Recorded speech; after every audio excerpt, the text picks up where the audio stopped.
Rion adjusted the scanner in his hand as he walked through the thick blue fog of the alien jungle. His boots sank slightly into the soft moss below, and strange glowing plants lit his path. This was Var-Eni 3, a newly discovered moon with breathable air, ancient ruins, and signs of alien life. His team had come to explore peacefully. But now, Rion was alone. A sudden electrical storm had hit just hours ago. His shuttle was damaged. Communications were down, and now his only goal was to find shelter before nightfall. He walked carefully, pushing aside large leafy plants. The fog grew thicker. His scanner beeped, showing a hollow space nearby, possibly a cave. Rion followed the signal, hoping for cover from the storm. As thunder roared in the sky above, he found a narrow opening in a rock wall. He slid inside, ducking low. Inside, the temperature was warm, and the air smelled sweet. There was faint light coming from glowing crystals in the walls. Rion moved forward, curious. That's when he heard something, a soft splash, then a gentle voice, humming. He stepped into a larger chamber. In the center was a pool of shimmering blue water, steaming gently. And standing in the water was an alien woman, her back turned to him. Rion froze. She was tall, with soft curves and smooth teal-blue skin that glowed faintly under the crystal lights. Her long silver hair floated gently in the warm water. She turned slowly, hearing him. Their eyes met. Rion opened his mouth to speak, to apologize, but words failed him. The alien woman gasped. Her large green eyes widened in shock. She covered herself with her arms, stepping back. You saw me, she whispered, her voice filled with fear. You are not one of us. I'm sorry, Rion said quickly. I didn't know anyone was here. I'm not here to harm you. I just needed shelter. You saw me in the sacred water, she said again, more shaken this time. Only a mate can see that. Anyone else, it's forbidden. I didn't mean to, Rion said. It was a mistake. The woman backed up to the edge of the pool. Her body trembled. If the guards find you here, they will kill us both. Rion blinked. What? Why? It is our law, she said. If someone sees a daughter of Var-Eni during the bonding cleanse, they must become mates. If not, both are seen as impure. The punishment is death. Rion's heart pounded. That's not fair. Suddenly, a distant horn sounded, a deep, echoing call from outside the cave. The woman's eyes filled with panic. They are coming. Rion stepped forward. We can explain. No one will listen, she said. They never do. The law is older than all of us. He looked at her, then at the cave entrance. Is there a way out? The woman hesitated, then nodded. There's a tunnel. But if we leave together, we are fugitives. Rion made his choice. Then let's go. She stared at him for a long moment. Then she stepped out of the water, grabbing a silken wrap from a stone near the edge. She dressed quickly, still shaking. My name is Luma. I'm Rion, he said. They moved quickly through a narrow passage at the back of the cave. The walls grew tighter, the light dimmer, but Luma led the way without fear. As they moved, Rion asked, why does your law demand this? It doesn't make sense. Luma didn't answer at first. Then she said softly, our people are ancient. We believe certain rituals protect our spirit. The bonding cleanse is one of them. To be seen in that moment is considered a loss of purity. Rion frowned. But what if it was an accident? You didn't choose this. No, Luma said. But my people don't care. They will still punish me. Rion shook his head. Then we'll find another way. My crew, if I can reach them, they'll help. If they do not find us first, Luma said quietly. They exited the tunnel into a thick part of the forest. The sky was now dark, and strange flying creatures passed overhead. Somewhere in the distance, the horn sounded again, closer this time. Rion turned to Luma. I'm sorry for what happened. Truly. Luma looked at him, her expression unreadable. I believe you, Rion, but it does not change what has been done. You have seen me in the sacred state. That means you are now tied to me in the eyes of my people. Rion took a breath. Then what do you want to do? Luma looked up at the stars. I do not want to die. I do not want you to die either. But if we are to survive, we may have to pretend. Pretend? Rian asked. She nodded, her voice low. Pretend we are truly mates. Rian stared at her, surprised. Before he could answer, Luma added, only until we find your people or safety, then we decide what to do. He nodded slowly. All right, I'll do whatever it takes to keep us both alive. They walked deeper into the jungle, hiding from the patrols. Behind them, the pass was closing. Ahead of them, a path neither of them had chosen was beginning, and neither of them knew yet how much their bond would change everything. The jungle air was thick with mist as Rian and Luma moved silently between glowing trees. Strange insect sounds echoed around them, and the light from the twin moons made the fog shimmer like silver. Smoke. Rian kept looking over his shoulder, his hand on the small knife attached to his belt. He wasn't a soldier, just a survey officer. But now he was being hunted and not alone. Beside him, Luma moved fast but graceful.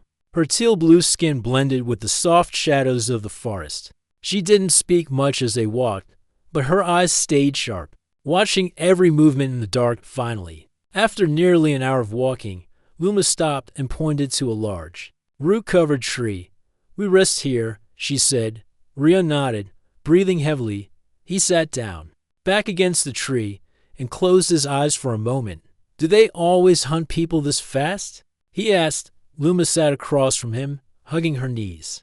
If someone breaks sacred law, the guards are sent at once.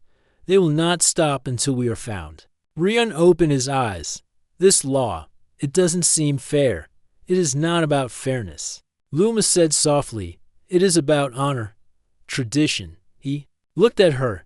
You were afraid. You still are. Why follow something that brings fear? Luma looked away, because it is all we know. There was a long silence between them. The forest hummed with life, but the space between Rian and Luma felt quiet, heavy with unspoken thoughts. I didn't mean to see you like that, Rian said suddenly. I would never. I just walked into the cave, that's all. Luma nodded slowly. I believe you, but my people won't care. The truth doesn't change the law. Rian sighed. Then we have to stay ahead of them. If I can reach my team, they can extract us. Luma tilted her head. Can your people fight the guards? No, Rian said. We're not here to fight. We came for research and peace. But we have a ship we can leave the moon.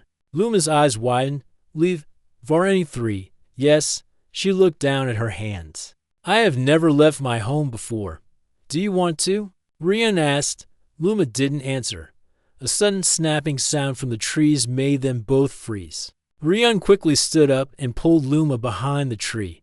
They listened carefully. The sound came again, soft footsteps. They're close, she whispered. Rian looked around, then pointed toward a narrow path between thick vines. This way. They moved fast, careful not to make noise. Luma led them into a dense area where the trees were wider and covered in hanging moss. It was darker here, and the sounds of the guards slowly faded behind them. After a long time, they reached a shallow stream. Luma knelt and drank. Rian followed, splashing water on his face. We need a plan, he said. We can't keep running forever. Luma nodded. There's an old place, a shrine, deep in the mountains. No one goes there now. If we reach it, we can hide, at least for a few days. How far is it? 2 days' walk, she said. Maybe 3. Rian nodded. All right, let's go there, from the mountain. I can try to send a signal to my team. As they started walking again, Rian noticed Luma limping slightly. You're hurt, he said. It's nothing, she replied. But after a few steps, she stumbled. Rian quickly caught her. Let me help, he said, gently taking her arm. Luma hesitated but allowed him to guide her to a nearby rock. She sat down. Her ankle was swollen. You twisted it, Rian said. She looked frustrated. We can't stop. You won't get far like this, he replied. He tore part of his sleeve and wrapped it around her ankle. Luma watched him quietly. You are kind. He looked up. I'm just trying to survive. She gave a small smile. Most would leave me behind. I'm not most, he said simply. They rested for a while. Rian gave Luma some dried protein cubes from his emergency pack. She tasted one and made a face. "This is food?" she asked. He chuckled. "Barely," when they started walking again. Rian supported her by letting her lean on him. It slowed them down, but they stayed hidden in the thick forest. As the sky darkened again, Luma spoke softly. "When this is over, and your people come, what will happen to me?" Rian thought for a moment. "We'll talk to them. You're not an enemy. They'll help. But I broke my people's law," she said. "If I return, I will be punished. Then don't go back," Rian said. "Start fresh." Luma looked at him with sad eyes. "It's not that simple." They reached a small cave near a waterfall by nightfall. It was quiet and dry inside. Rian gathered some sticks and built a small fire using his portable spark tool. As the fire warmed the cave, Luma sat beside him. Her eyes glowed softly in the flickering light. "I never thought I would run with a stranger," she said. "And yet, I feel safer with you than I ever did in my village." Rian looked at her. "I'm glad I found you, even if it started badly." Luma looked into the fire. "Our bond may have begun by accident, but perhaps it is not meaningless." Rian didn't know what to say. The silence between them now felt calmer. Outside, the wind blew softly. Inside the cave, two very different beings sat close, no longer strangers, but not yet something more. The fire crackled gently inside the small cave. The night was quiet, except for the soft sound of the waterfall outside. Rian sat near the flames, sharpening a stick into a makeshift spear. Across from him, Luma wrapped a cloth around her ankle, now a little less swollen than before. Neither spoke for a while. The silence between them was not uncomfortable anymore. It was calm, like they had begun to understand each other without needing many words. "I've never spent a night outside my village," Luma said at last. "Not like this." Rian looked up. "Really?" She nodded. "We are taught to stay close to home, to follow the path set for us. Exploring is discouraged." Rian smiled a little. "Then this must feel like a big adventure." Luma gave a small laugh. "A dangerous one." Rian poked the fire. "My people explore because we want to understand the galaxy. We believe meeting others is the best way to grow." Luma watched. "The flames, your people sound free." Rian shrugged. "Not always. We have rules too. But we try to change the old ones when they don't help anymore." She looked at him, curious. "You change your laws?" "Yes," Rian said. "If a law hurts people or it is unfair, we debate, we speak, and sometimes we remove it." Luma was quiet for a moment. Then she said softly, "If only my people could do the same." Rian leaned forward. "What would you change?" Luma hesitated.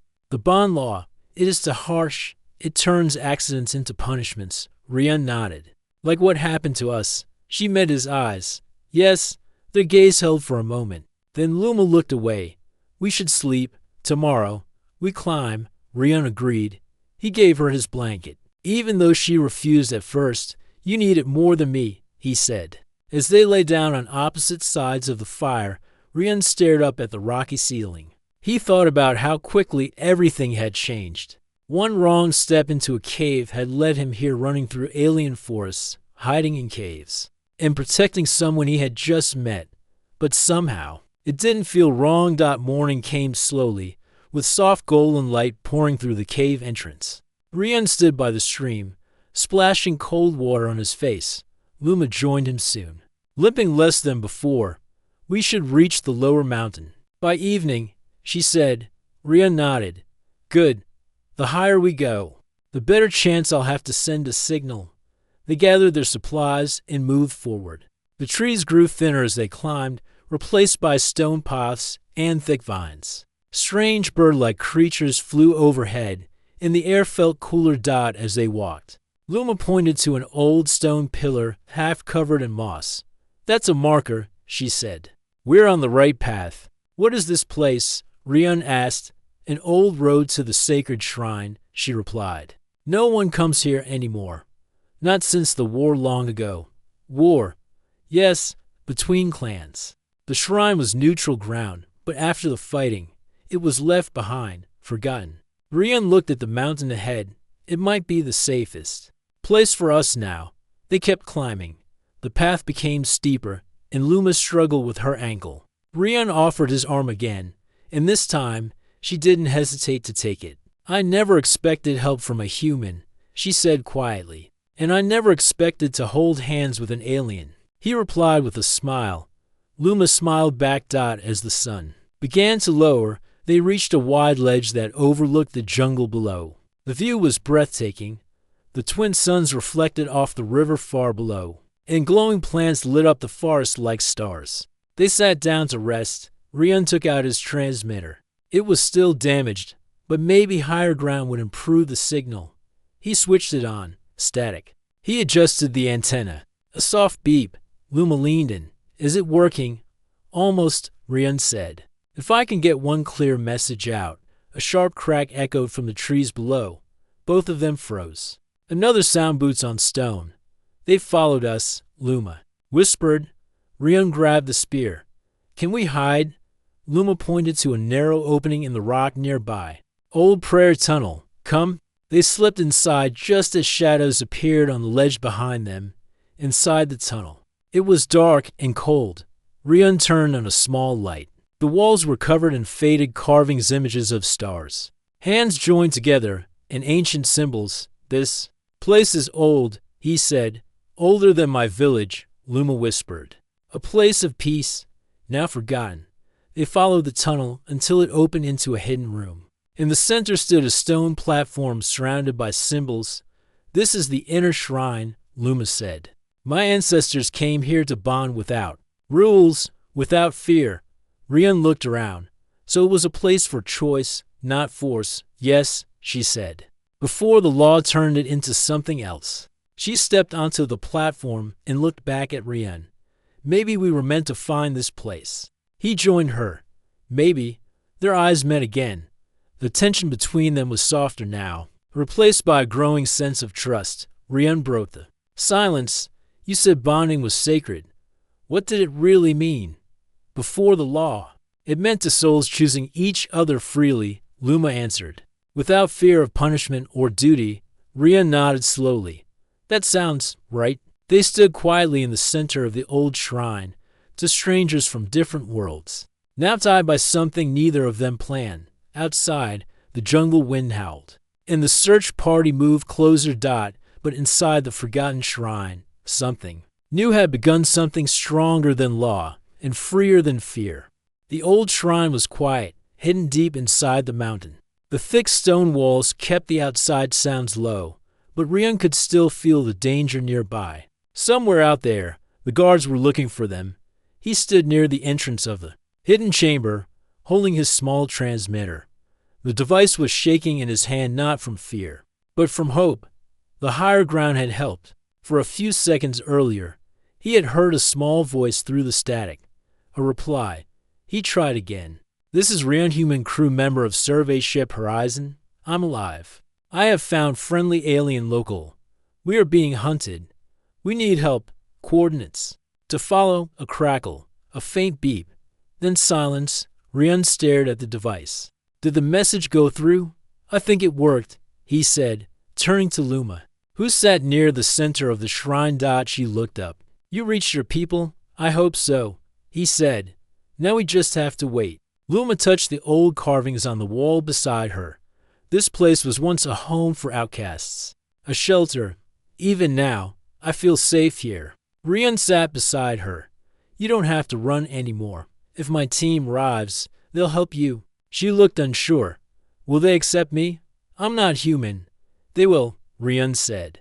"They care about what kind of person you are, not what planet you're from." Luma smiled softly. "That is a kind way to live." A sudden noise outside made them freeze. A soft whoosh, then footsteps. They found the ledge. Rian whispered. Luma stood quickly. "We must block the entrance." They moved together, dragging an old stone slab across the narrow passage. It wouldn't stop the guards forever, but it would slow them down. "They'll search every corner," Luma said. "This place won't stay secret long." Rian looked around. "Is there another exit?" "There might be," she said. "Old shrines often have escape tunnels, but they are hard to find." Rian nodded. "We should search now, before they break in." As they began searching, Rian asked.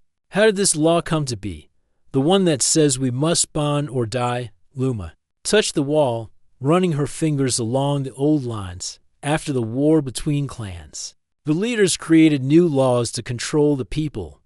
The bonding law was one of them. It was meant to protect, but it became a tool of fear. But you said bonding used to be about choice, Rian said.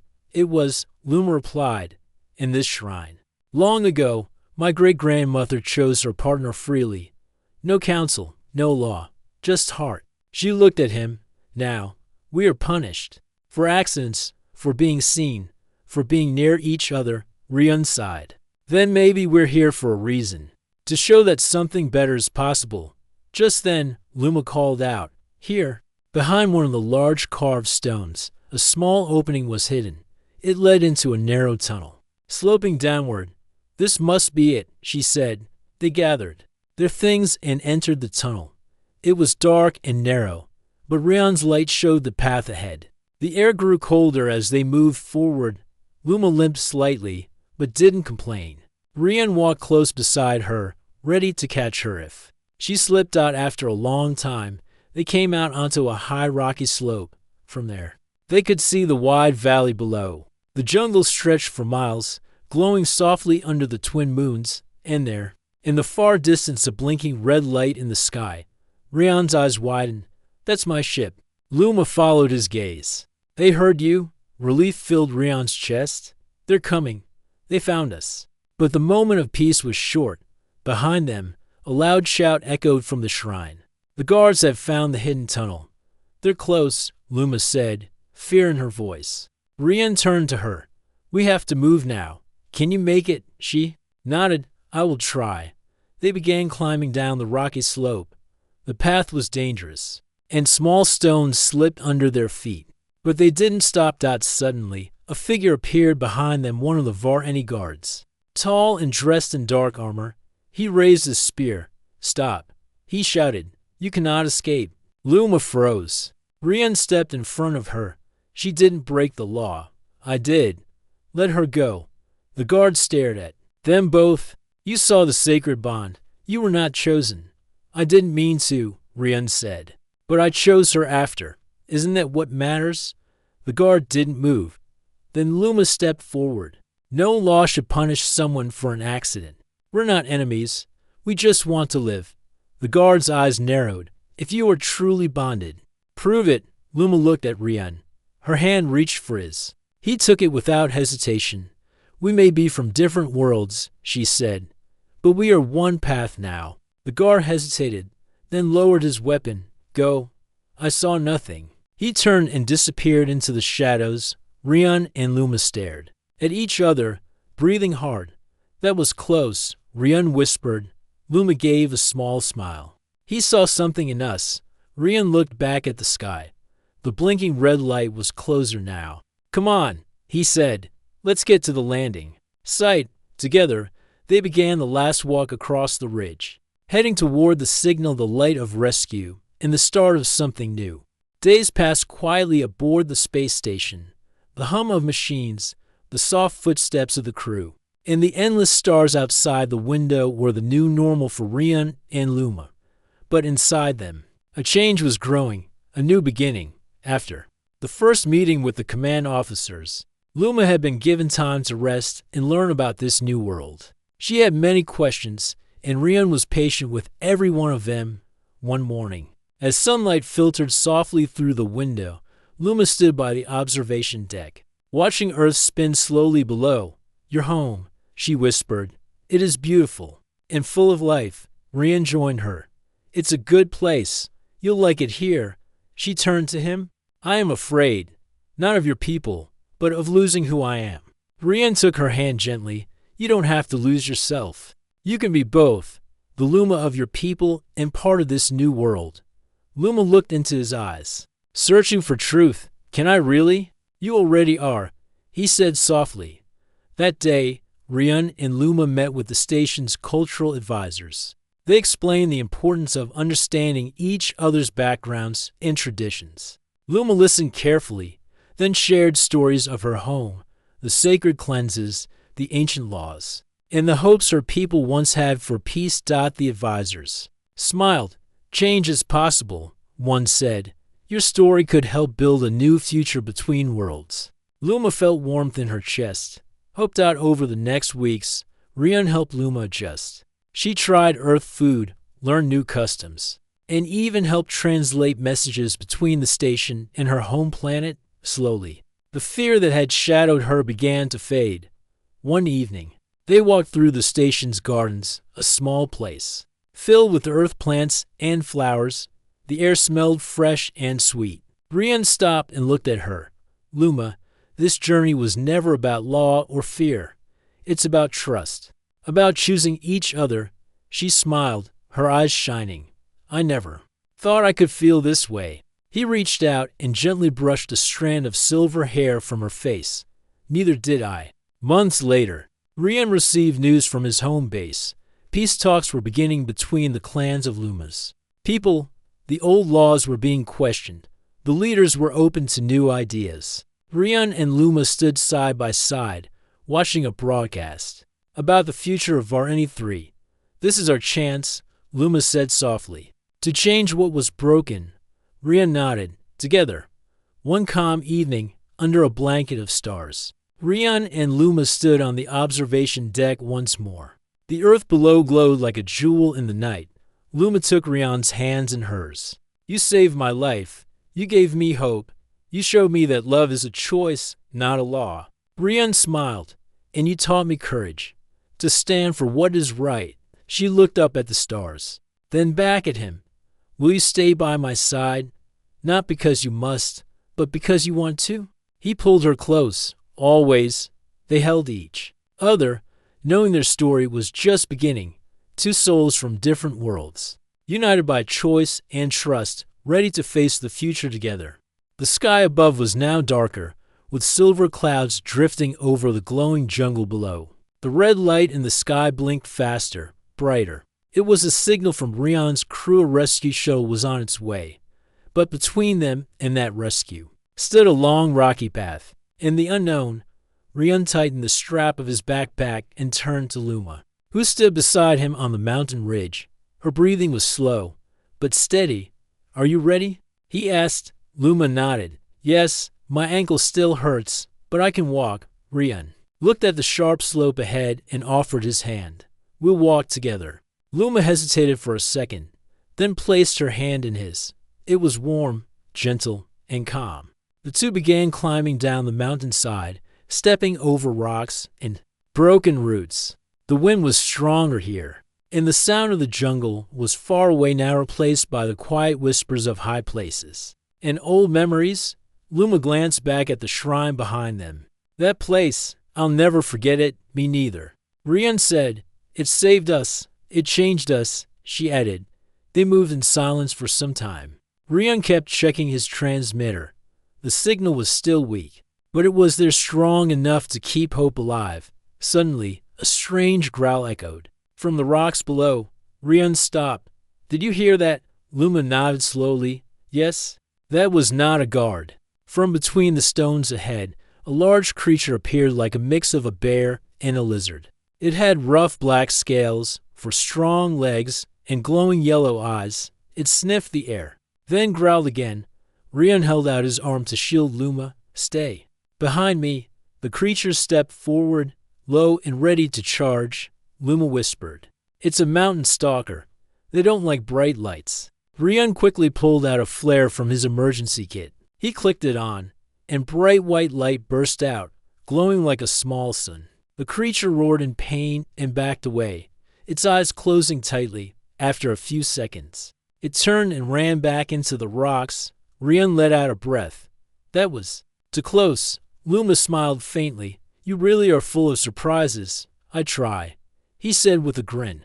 They continued their journey, now more alert. The path was rough, but soon the jungle came into view again, only this time. They were at the edge of it. And in the sky, the rescue shuttle was coming closer, shining like a falling star. We're almost there, Rian said. They reached a wide open field covered in glowing grass. This was the landing zone, a place clear enough for the shuttle to land safely. Luma stopped walking. Her eyes stared at the sky. Rian turned to her. What's wrong? She looked at him. This is it, isn't it? The end of our running. Yes, Rian said. We made it. But what happens after this? She asked softly. I'm not one of your crew. I'm not even human. Rian stepped closer. You're someone I care about. That's enough. Luma's voice trembled. I don't know if your people will accept me.